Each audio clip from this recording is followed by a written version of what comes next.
I'd like to welcome you to the House of Thrillers. Today, we're going to get right into it. The Heist, Chapter 4. So buckle your seatbelt, it's quite the ride, and we'll see you on the other side. Chapter 4. The next day, Hunt found his man. It was a numbers game, really. In other words, if you sat around the pubs all day, drank enough coffee, and smoked enough joints, you would run into someone looking for a big score. The more hours you hung around, the greater your odds of finding a candidate. Not much more to it than that. You just had to have the connections and be willing to fuck somebody a good one when it came to lining up the deal.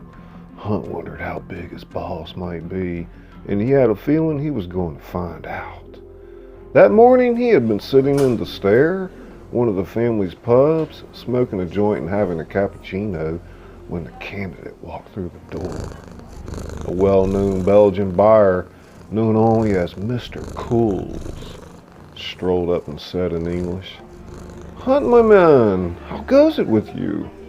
"Mr. Cools, long time no see," Hunt shot back, offering the Belgian a hit off his joint. "Try that and tell me what you think." Mr. Cools took a big hit. "Now that is the bomb, baby." "Where you been hiding?" "Making money, honey." Mr. Cools went on to rehash some of his recent escapades. "I'm in town for a couple of days. Where can I find the good stuff?" "You've always shot me straight," said the Belgian with a sly sneer. Hunt said, "It's around, and I mean a lot of it, if you have the money, and I know you do." Mr. Cools leaned on his elbows and spoke directly to Hunt. "I'm looking for a lot of it, all right. How does 100 kilos of Nepalese strike you? It's the stuff you're smoking now." Mr. Cools thought for a moment. 100 keys, eh?" 50 a key, Hunt said. "It's a still at that rate. This shit's no joke. It goes for twice that in the shops." Mr. Cools snatched a look from Hunt's eyes. "Is sunrise tomorrow too soon?" "Not if you have 5 million guilders close by." "A couple of phone calls, baby. That's all it will take. Done deal, my man." "They accord then. Sunrise it is." Hunt woke up the next morning thinking, "This is the day I start my life over." He thought of the irony of the two events that had befallen him and the fact that it was so coincidental, perhaps even blessed. To find out that you were a free man was beyond words, but to think you had a large sum of money to take home, well, that was plumb ridiculous. Maybe it was the man up in the sky watching over him. He could think of no other way to explain it. 50,000 guilders, what luck. 50,000 guilders, he told himself again. It was about 33,000 American dollars. More than enough to start over. A second chance. His father had taught him that no such thing existed. But then again, his patriarch had given him bad advice in the past. It was time for him to stop listening to the dead and get on with his life. Do the deal, get the money, pack your shit, and get the fuck out of here. Keep it simple. Get on that plane and take Hannah with you. He now had something to live for, and plenty of a cushion in case things got tight. It almost seemed too easy, the deal. If he learned anything from the Dutch, it was that nothing comes easy when dealing with large sums of cash and dope. The money had to be moved around, the drugs never stayed in one place for too long, and it seemed as if some bloke was always waiting around the corner to hijack the lot. In many ways, the deal stunk. Maybe he was being paranoid, maybe not. Who knew what these goons thought from one minute to the next? Hunt was sure that no one would miss him if he disappeared. Sitting on the windowsill with a cup of coffee in one hand and a joint in the other, Hunt waited at his flat for the expediter. As the seconds ticked off, he grew more and more concerned. It could be a setup. No, my destiny is to return to America and start over. I know these guys. They're my friends. I can trust them. Have faith. There is a greater plan. Just then, Hunt saw a black sob turn the corner. "It's time." Get your shit together, Hunt, he said out loud. With all speed and no grace, he made his way down the stairs to greet his ticket home. Outside, the sob slowed to a stop. Get in, said the expediter through a partially open car window. Hunt slipped into the car. You know how it's all going to go down, right? Don't you worry about the thing. I've done thousands of these jobs, my boy. A walk in the park. Hunt wanted to believe him, he did. Somehow it didn't make him feel any better, though. But you're not backing out now, are you? As Hunt strapped on his seatbelt, he tried not to waste precious seconds on his response. I'm not backing out of shit. Once they were out of the city and into the polar land, the expediter removed a shiny Colt 45. Check this motherfucker out! He pretended to shoot through the windshield. Through rounded lips, the playboy gangster mimicked the sound of 2 gunshot blasts.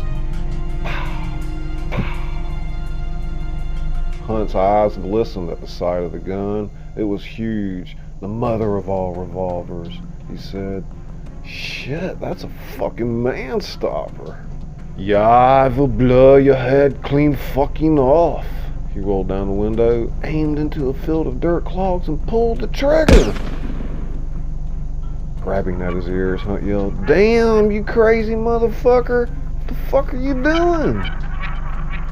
Yeah, baby. Let them fuck with me.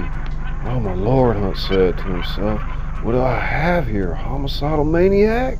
When his nerves settled down, Hunt actually felt better about things. He knew that Ivar Van Lowy would have no qualms about protecting them. To Hunt, then the expediter said, Don't worry, everything will go down fine, you'll see. What if he has a gun? They always have guns, my boy. You think we're gonna show up with the country keys to the boss's prime shit and not have protection? I was just asking. You just let me do all the talking. The expediter kept his gun in his lap, ready. The American now felt a great sense of relief. They pulled up to the old abandoned farm in the Dutch countryside, one of the family's many estates. The maple leaves lay in neat stacks of 250-gram plates in the trunk. Hunt and the expediter slipped out of the car and took their seats on the warm hood. Both men lit cigarettes. The expediter said, So, we make the trade and get the fuck out of here. No small talk here. It was difficult to describe the angst seeping through Hunt's body. In the course of the conversation, he said, Here comes a car now. All right, get ready. Ivar Van Lowy paced the earth, kicking up sand and gravel. You must remember to keep your fucking mouth shut. Mr. Cole skidded to a halt, sending dust everywhere. In a lumber he got out of his red Alfa Romeo, stretched his limbs, and casually made his way over to Ground Zero. Mr. Coles was debonair, settled, not intimidated in the least. Another gangster every bit as savvy as the expediter. Mr. Coles cut right to the chase. You got the fucking dope? The expediter, all business, said, You got the fucking money? It's in the car, Mr. Cool snapped. Let's see the drugs. Show the man the shit, the expediter said to Hunt. Hunt, his hands trembling, wasted no time popping the trunk. Mr. Coles looked into the trunk of the Saab, saw the loot, and said, Hell of a load, boys! With confidence, the expediter said, You like what you see? Show me the money. Let me just get that bag for you. As Mr. Coles turned and walked back to his car, the Belgian checked his weapon, making certain of his accessibility. Hunt watched as the quirky character hops get back to his car like a kid approaching a Christmas tree. Ivar Van Lowy knew his opportunity to kill Mr. Coles, as well as Hunt, was approaching. It was all so simple, really, he thought. Shoot this Mr. Coles in the head, then take out Hunt. Stupid American doesn't even have a gun. After that, simply take the dope back to the warehouse and tell Constantine that the deal never went down. Easy 5 million guilders. Hunt sensed danger from both sides. Something wasn't right. The reservations he'd harbored about the deal were coming to life. The expediter seemed nervous all of a sudden, kept looking back over at him and then back over to the client, then back to him. Hunt detected an evil aura surrounding the playboy gangster. Something was wrong. Stop being paranoid. The deal will go down fine. Mr. Cool's returned with a Gucci messenger bag. At the right moment, he'd take out both men and flee with the loot. He'd done it many times.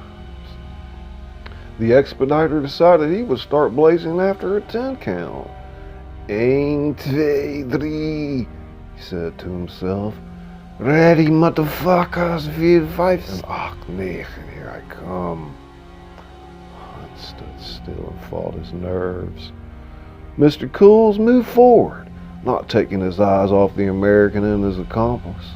He knew that the Dutchman, not the American, provided the true threat. He observed that the American was breathing like a fish out of water, an easy target, Mr. Cools mused, not the collective mobster he'd set up to deal with in the pub. No, first he'd take out the Dutchman, then the American. Boom, boom. Evarvin Lowey felt the bullet enter his gut, only after he'd fired a simultaneous blast in Mr. Cool's direction. Mr. Cools felt something hot and jarring from his upper torso. He looked up to his hand and saw that he no longer had a weapon.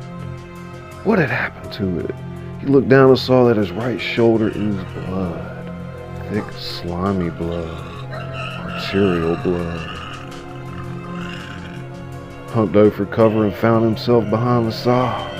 Mr. Cools searched frantically for his gun. Disoriented, with more and more blood spilling from his body, he spotted his weapon near the rear wheel of the Saab. With one usable arm, the Belgian, like a wounded ant, shuttled toward the area where the gun lay, hearing the ricochet of bullets bouncing off the car. The expediter was on the ground as well, blood pouring from his abdomen. He squirmed like a worm in a fisherman's paw. Although he held the gun majestically in his hand, he wasn't quite sure how to use it. After he fired several wild shots in the general direction of Mr. Cools, who was scrambling toward the rear of the Saab, the expediter gathered himself, taking one last semi-solid aim before pulling the trigger. Hunt watched as half of Mr. Cool's face splashed against the Saab's once shiny hubcap. The Belgian's body hit the ground hard.